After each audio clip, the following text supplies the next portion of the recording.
The day I found those papers hidden in the guest room drawer, my hands shook so badly that the edges crumpled under my fingers. It was like the world tilted, and all the forgiveness I'd scraped together over the years came crashing down around me.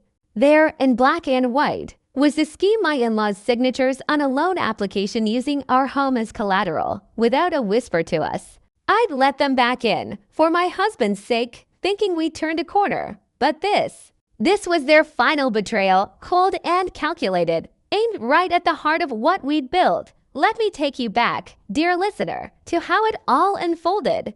Because stories like this don't start with the explosion, they simmer slow, like a pot left too long on the stove. The scent of something burning creeping in before you notice the smoke. My name is Clara, and I've always been the kind of woman who believes in second chances. Maybe it's from growing up in a house where apologies were currency traded over Sunday dinners to keep the peace. But with my in-laws, Margaret and Robert, those chances had been spent long before this last twist. We'd been married for 15 years, my husband David and I, when the real trouble peaked. But to understand that, you need to know the quiet before the storm. Our life together started sweet.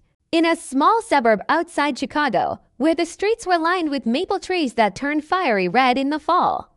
David was a teacher at the local high school, the kind who stayed late to help kids with their essays, his voice gentle as he graded papers at the kitchen table. I'd met him in college, drawn to his steady laugh and the way he'd hold my hand like it was the most natural thing. We bought our house 10 years in a cozy 2-story with a wraparound porch and a garden out back where I planted tomatoes every spring. The soil was rich, dark, and I'd kneel there on weekends, the earth cool under my knees, pulling weeds while the sun warmed my back. Mornings were my favorite. I'd wake to the percolator bubbling in the kitchen, the rich aroma of coffee filling the air like a warm hug. David would shuffle in, hair tousled, pressing a kiss to my forehead before pouring us both a cup. "Morning, love," he'd say, his voice still husky from sleep.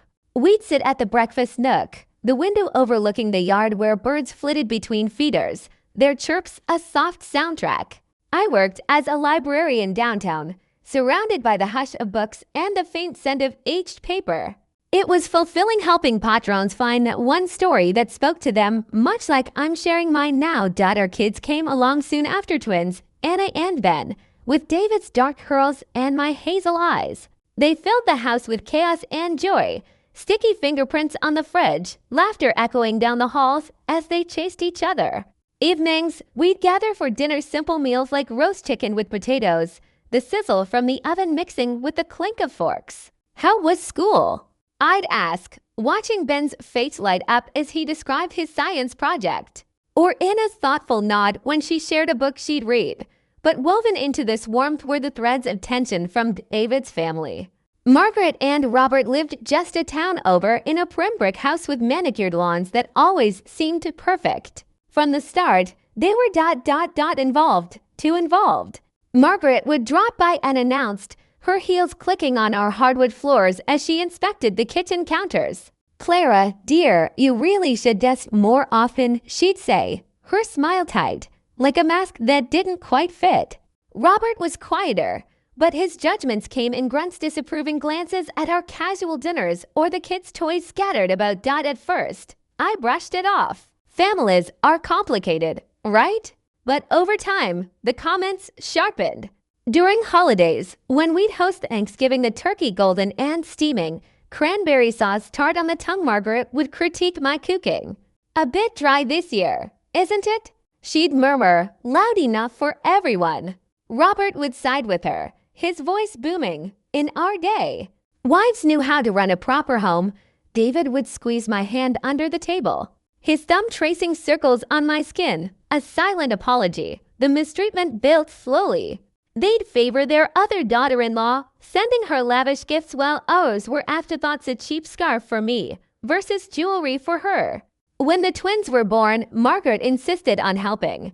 But it was control, rearranging the nursery without asking, criticizing my feeding schedule. "Babies need routine, Clara, you're to lax." Her words stung, delivered with that faux sweet tone, like honey over vinegar. David saw it, but blood ties run deep. They're just set in their ways, he'd say, his eyes pleading as we lay in bed, the sheets cool against our skin, the clock ticking softly in the dark.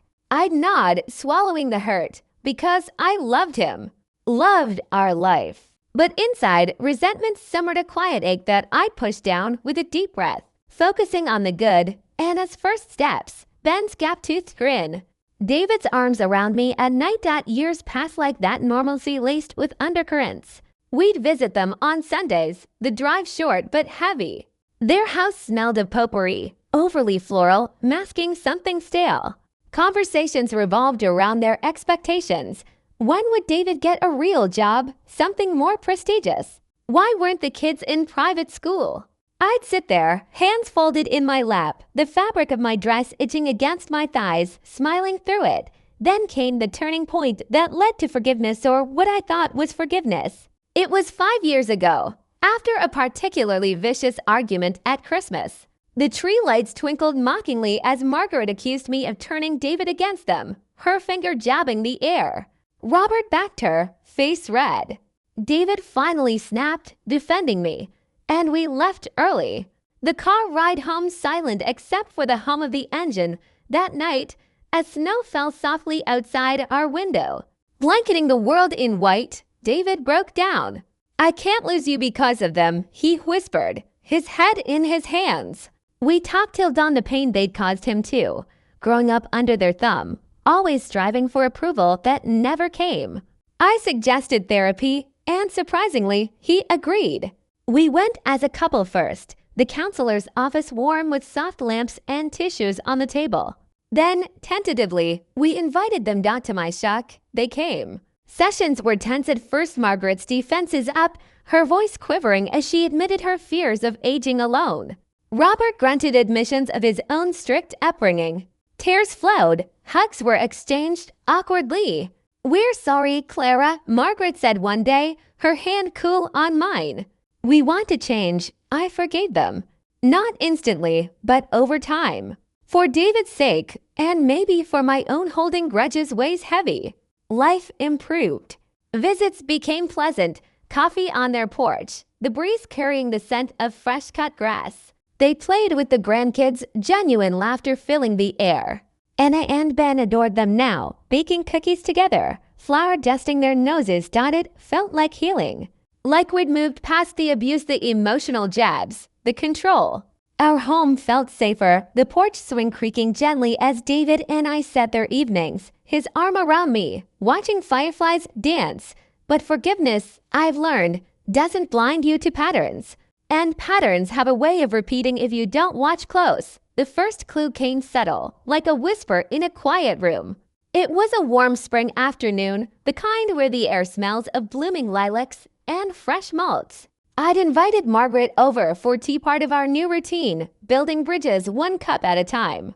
She arrived with a basket of scones, their buttery aroma tempting as she set them on the counter. We sat in the living room, sunlight filtering through lace curtains, casting patterns on the rug.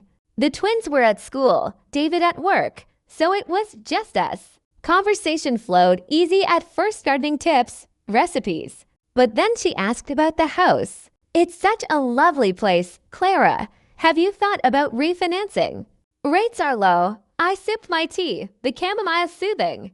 "Not really. We're comfortable as is," she nodded, but her eyes lingered on the deed frame on the wall, a decorative thing David had made, the original document safely in our files. Smart. But if you ever need advice, Robert knows people in real estate. It was odd, but I let it pass. Margaret had always been practical. That evening, as I chopped vegetables for dinner, the knife batting rhythmically against the board, I mentioned it to David. He shrugged, stirring the sauce, the garlic sizzling. "Mom's just being helpful." A week later, another hint. Robert called David about investment opportunities, his voice gruff over the speakerphone. I overheard from the hallway, the floorboards creaking under my feet. "Son, your house has equity. Could borrow against it for something big." David laughed it off. "We're good, Dad. Thanks though." But the seed of unease planted itself. Why the sudden interest in our finances? We'd never discussed money with them before. I pushed it down, focusing on the positive the way Margaret now complimented my cooking, or Robert's softer tone with the kids. Then came the mail mix-up. A letter arrived, addressed to our house, but in Robert's name. I opened it by mistake, assuming it was junk, the paper crisp under my fingers. It was from a bank, confirming a pre-approval for a home equity loan. My stomach twisted. Why here? Why not their address? I showed David that night, as we folded laundry in the bedroom, the fresh scent of detergent filling the air. "This is strange," I said, handing him the envelope. He frowned, lines creasing his forehead. "Probably a mistake. I'll ask Dad." He did the next day. Robert brushed it off as a clerical error, his laugh forced over the phone. Margaret chimed in. "Banks these days always messing up." I wanted to believe it. Forgiveness means trust, right? But doubt lingered, a quiet hum in my mind, like the fridge kicking on in the dead of night. Little things added up. Margaret's visits increased, her eyes wandering to our filing cabinet in the study, organizing papers. She'd ask casually, her fingers tracing the wood. Robert emailed David about family planning, vague talks of retirement funds, hinting at needing help. David shared it with me, his brow furrowed as we sat on the couch, the TV murdering in the background. "I'm sure it's nothing," he said.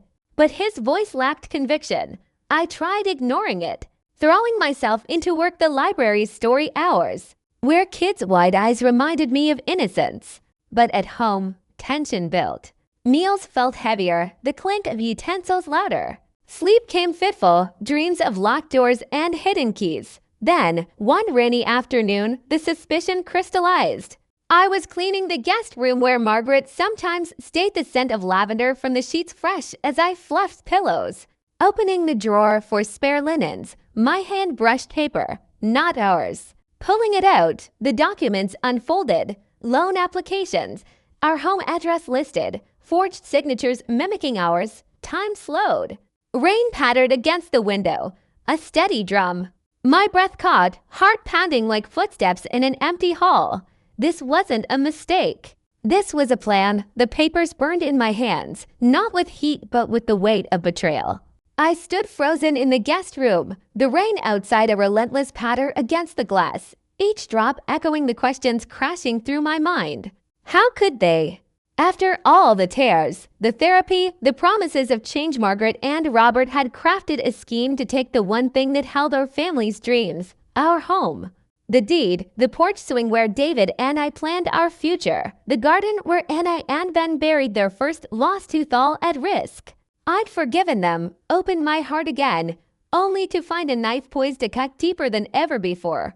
I sank onto the guest bed, the mattress creaking softly, the lavender scent of the linens now cloying. My fingers traced the forged signatures, mine and David's, close enough to fool a quick glance, but not my heart. The loan amount was staggering, enough to drain the equity we'd built over a decade. I thought of the therapy sessions, Margaret's trembling apologies, Robert's gruff promises to do better. Had it all been a lie? A long con to rebuild trust, just to exploit it? I tucked the papers back into the drawer, my hands steadier now, though my chest ached like it was caving in. I needed to think, to plan. But first, I needed David to see this. He deserved the truth, even if it broke him. That evening, as the kids did homework at the kitchen table, pencils scratching, the faint hum of the fridge filling the quiet, I waited for David to come home. The house smelled of the spaghetti sauce simmering on the stove, rich with tomatoes and basil, but it did little to warm the chill inside me.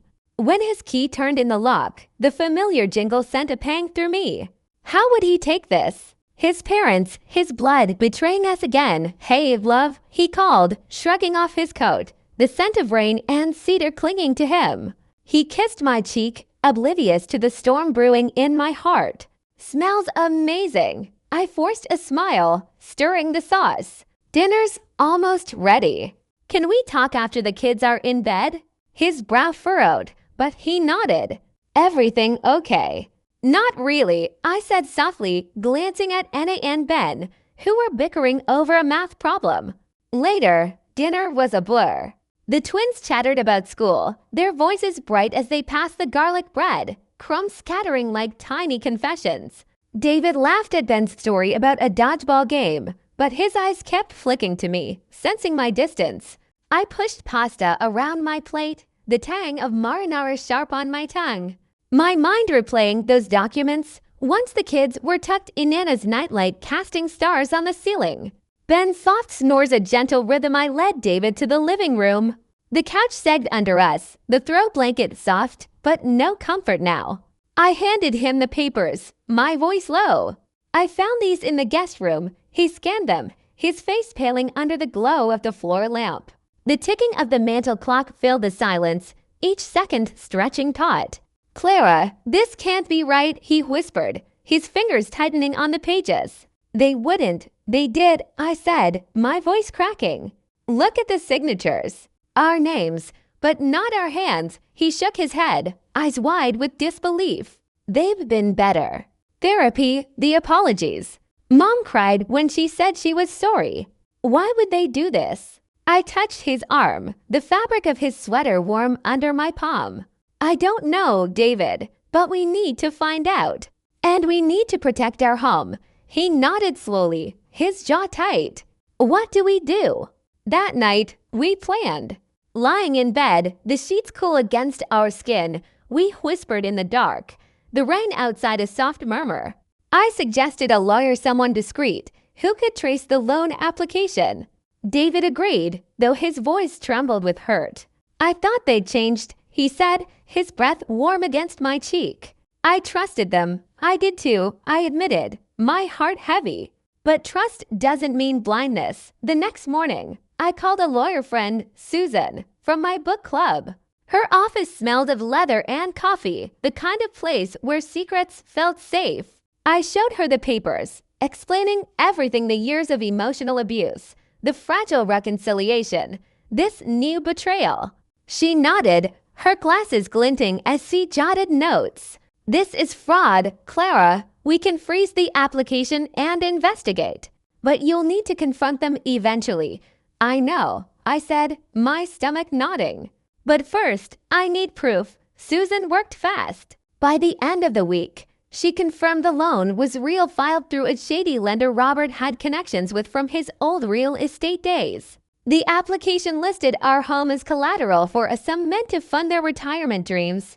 As one email Susan uncovered described it, they'd planned to borrow against our equity, pay it back secretly, and live off the profits without ever telling us. The betrayal cut deeper than their old insults. This wasn't just control. It was theft, cloaked in the trust we'd rebuilt. I sat at my desk in the library, surrounded by the quiet rustle of pages, staring at Susan's report. The scent of old books, usually comforting, felt suffocating now. How do you face people who smile to your face while plotting behind your back? David took it harder. He stopped talking about his parents, his silence heavy as he graded papers late into the night. Once I found him in the garage, sorting tools aimlessly, the air sharp with motor oil. "I feel like a fool," he admitted, his voice raw. "They're my family, Clara. How could they?" I hugged him, his shoulders tense under my arms. "We'll face this together. But we need to be smart." Our plan took shape over coffee-fueled mornings, the percolators gurgle a backdrop to whispered strategy. Susan advised us to gather more evidence, check our financial records, secure the deed, and monitor any further moves. I spent evenings in the study, the lamp casting a warm glow as I combed through bank statements, my heart racing at every unfamiliar transaction. David reached out to the bank, locking our accounts and flagging the fraudulent application, but we couldn't avoid them forever. Margaret called one Sunday, her voice bright over the phone. "Clara, dear, why don't you all come for dinner?" The kids love my apple pie. The invitation felt like a trap, her cheer too polished, like the shine on her manicured lawn. "We'll see," I said, keeping my tone neutral. David's hand tightened on mine as I hung up. We decided to confront them not with anger, but with facts. Susan prepared a legal notice, a formal demand to withdraw the loan application, citing fraud. We'd presented in person, giving them a chance to explain before escalating. It felt fair, even if my heart screamed for justice louder than fairness. The drive to their house was heavy, the car smelling faintly of the kids' juice boxes left in the back. David gripped the wheel, his knuckles pale. "What if they deny it?" he asked, eyes fixed on the road. "Then we go to court," I said, my voice steady despite the churn in my gut. "But let's hear them out." Their house looked the same brick facade, roses blooming primly by the door. The scent of potpourri hit us as we entered, too sweet, masking something sour. Margaret greeted us with hugs, her perfume sharp, her smile faltering when she saw our faces. Robert stood by the fireplace, his posture stiff, a glass of bourbon in hand. "Dinner's almost ready," Margaret said, bustling to the kitchen. "Roast beef, your favorite, David." "Actually, Mom," David said, his voice low but firm, "we need to talk first." We sat in their living room, the plush chairs uncomfortable despite their softness. I pulled out the legal notice, the paper crisp in my hands, and slid it across the coffee table. "We found the loan application. You used our home without our consent." Margaret's face froze, her hand pausing mid-gesture with a tray of cookies. Robert's glass stopped halfway to his lips. Silence stretched, broken only by the tick of their grandfather clock.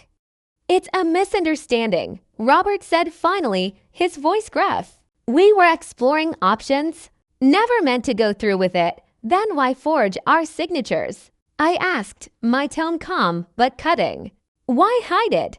Margaret's eyes darted to Robert, then back to us. We didn't want to worry you. We thought we could handle it quietly, pay it back before you noticed." David's voice cracked. "You thought stealing our home wouldn't matter?" "It wasn't stealing." Robert snapped, then softened, his shoulders slumping. "We're old, David. Retirement's tight." We panicked. Margaret reached for my hand, but I pulled back. "Clara, we're sorry. We got desperate. You've always been so capable.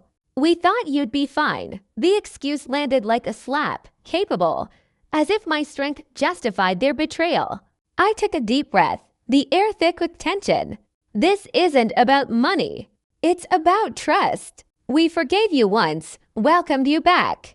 And you did this." David stood, his voice shaking but resolute. "Withdraw the application now, or we take this to court." They nodded, faces pale. Margaret's hands trembled as she clutched her necklace, a pearl pendant I'd once admired. Robert set down his glass, the clink loud in the quiet. We left without eating, the roast beef untouched, the pie cooling on the counter. In the car, David's hands shook on the wheel. "I can't believe them," he whispered. I touched his arm. "We'll protect what's ours together." Susan moved swiftly. By the next week, the loan was canceled. The lender flagged for fraud. But the damage wasn't just financial, it was the trust we'd rebuilt, now shattered again. We told the kids a simplified version. Grandma and Grandpa made a mistake, but we're fixing it. Anna hugged me tight, her hair smelling of strawberry shampoo. Ben asked, "Are they bad people?" I paused, heart heavy. "No, sweetheart. Just people who made bad choices." The news spread quietly through our circle neighbors, friends at church, David's colleagues. Whispers followed, not of pity, but of respect for our stand. Clara and David fought back. I heard at the grocery store, the rustle of plastic bags underscoring the words. Margaret and Robert's invitations dwindled, their social circles shrinking as word of their scheme leaked. Not our doing, but the natural consequence of their actions. We tightened our home's security new locks, a safe for documents, the deed now under digital protection. I spent evenings in the garden, the earth grounding me as I planted new roses, their petals soft as hope. David and I talked more openly, our bond stronger for facing this together. Therapy resumed, just us two, unpacking the hurt, rebuilding trust in ourselves. But the story wasn't over. Healing meant setting boundaries, not just with them, but for us. The public unraveling began subtly, like the first crack in a dam, water seeping before the flood. Word of the scheme spread through our small community, not because we shouted it from rooftops, but because secrets like this have a way of whispering themselves into the open. Susan, our lawyer, had filed a formal complaint with the bank and the state attorney's office to prevent any future fraud. It was a necessary step, but one that rippled outward. Papers served, inquiries made, and suddenly, Margaret and Robert's pristine reputation started to tarnish. It started at church, of all places. We'd been attending the same congregation for years, the wooden pews worn smooth from generations of families like ours. One Sunday, after the sermon on forgiveness, ironic that the pastor pulled David aside in the fellowship hall, the air thick with the scent of brewed coffee and powdered donuts. "Heard there's some trouble with your folks," he said, his voice low, hand on David's shoulder. "If you need to talk." David nodded politely, but later in the car, his face was grim. "How does he know?" he asked, the engine humming as we drove home, leaves skittering across the road in the autumn wind. "Small town," I replied, watching the houses blur by. "Things get out," and they did. Neighbors who'd once waved cheerfully now offered sympathetic nods over fences, their rakes pausing mid-sweep of fallen leaves. "Tough about your in-laws," one said, her voice carrying across the yard as I pruned the garden, the clippers snapping sharply. I smiled faintly, not confirming, but the pity in her eyes said enough. The story had morphed in the telling. Margaret and Robert, the upstanding couple, caught in a desperate act. Fraud against their own son. Whispers at the grocery store, where carts clattered and fluorescent lights buzzed overhead. Can you believe it? Trying to take their kid's house, David's school felt it too. Colleagues in the staff room, pouring coffee from the communal pot, its bitter steam rising, would glance his way. "Family stuff is hard," one teacher said, clapping him on the back. Parents at PTA meetings murmured, their eyes darting.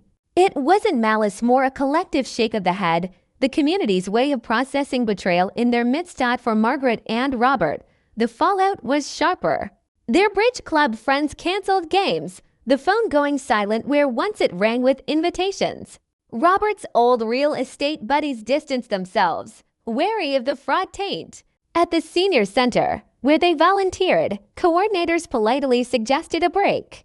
"Just until things settle," they said, but the implication hung heavy. Margaret's garden club, with its tea parties and floral arrangements, saw her excuses met with cool responses. "We understand," but the warmth was gone. I saw it firsthand one afternoon at the library. Margaret came in, her coat button tied against the chill, her face drawn. She browsed the shelves, fingers trailing book spines, but her eyes were distant. A patron nearby, an old acquaintance, spotted her and turned away, busying herself with a magazine. Margaret's shoulders slumped, a subtle gesture, but it spoke volumes. She approached the counter where I sat, the wood polished smooth under my elbows. "Clara," she whispered, her voice trembling like a leaf in the wind. "People are talking." I met her gaze, my heart a mix of pity and resolve. "Actions have consequences, Margaret. You taught me that, remember." She nodded, tears welling, and left without checking out a book. The bell above the door tinkled softly, a lonely sound. Robert faced his own reckoning. His golf buddies, with their clubhouse banter and cigar smoke curling in the air, grew sparse. One confronted him outright. I heard later, "What were you thinking, Bob? Your own family?" Robert's bluster faded. He stopped going, retreating to their house, the curtains drawn more often now. The kids picked up on it too. Anna came home from school one day, backpack thudding to the floor, her cheeks flushed. "Why are Grandma and Grandpa in trouble?" she asked, climbing onto a stool at the counter, the scent of after-school snacks, apple slices, and peanut butter filling the kitchen. I paused, knife hovering over the fruit. "They made a mistake, honey. A big one. But we're handling it." Ben, ever the thoughtful one, added from the table, his homework spread out. "Does that mean we can't see them?" David, home early, knelt beside him. "Not forever. But things need time to heal." The community's judgment wasn't cruel, it was just. No pitchforks, no public shaming, but a quiet withdrawal of trust. Margaret and Robert, once pillars, now shadows. It forced reflection. Therapy calls increased, their counselor reporting progress. Though we kept our distance, through it all, we shielded our family. Evenings became sanctuaries, board games by the fire, the crackle of logs, and laughter pushing back the dark. David and I grew closer, our conversations deeper, laced with the wisdom of survival. But consequences aren't just external. Inside, Margaret and Robert grappled with their isolation. A letter arrived one day, Margaret's handwriting shaky on the envelope. "We see now what we've lost," it read. "Not just money, but you. We're sorry, truly. Please, let us make amends." David read it aloud at the kitchen table, the paper rustling. Tears glistened in his eyes. "What do we do, Clara?" I thought of the years, their control, the forgiveness, this final scheme. "We set boundaries," I said. "Real ones. And see if they mean it." Healing didn't come wrapped in a bow, neat and tidy. It was messy, like untangling a knotted necklace, each pull risking a break. We started small, supervised visits with the kids at neutral places, like the park where leaves crunched underfoot and swings creaked in the breeze. Margaret brought homemade cookies, their chocolate chips melting slightly in the sun, her apologies soft but sincere.